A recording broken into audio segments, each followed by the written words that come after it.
This is the reading for Genesis chapter 49 from the Life Application Study Bible, New International Version. Then Jacob called for his sons and said, "Gather around so I can tell you what will happen to you in days to come. Assemble and listen, sons of Jacob. Listen to your father Israel. Reuben, you are my firstborn, my might, the first sign of my strength, excelling in honor, excelling in power. Turbulent as the waters, you will no longer excel. For you went up onto your father's bed, onto my couch, and defiled it. Simeon and Levi are brothers. Their swords are weapons of violence. Let me not enter their council. Let me not join their assembly. For they have killed men in their anger and hamstrung oxen as they pleased. Cursed be their anger so fierce and their fury so cruel. I will scatter them in Jacob and disperse them in Israel. Judah, your brothers will praise you. Your hand will be on the neck of your enemies. Your father's sons will bow down to you. You are a lion's cub, Judah. You return from the prey, my son. Like a lion he crouches and lies down, like a lioness, who dares to rouse him? The scepter will not depart from Judah, nor the ruler's staff from between his feet, until he to whom it belongs shall come, and the obedience of all the nations shall be his. He will tether his donkeys to a vine, his colt to the choicest branch. He will wash his garments in wine, his robes in the blood of grapes. His eyes will be darker than wine, his teeth whiter than milk.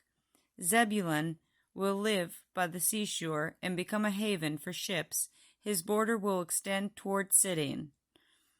Issachar is a raw-boned donkey lying down among the sheep pens. When he sees how good is his resting place and how pleasant is his land, he will bend his shoulder to the burden and submit to forced labor. Dan will provide justice for his people as one of the tribes of Israel. Dan will be a snake by the roadside, a viper along the path, that bites the horse's heels, so that its rider tumbles backward. I look for your deliverance, Lord. God will be attacked by a band of raiders, but he will attack them at their heels. Asher's food will be rich. He will provide delicacies fit for a king. Naphtali is a doe set free that bears beautiful fawns.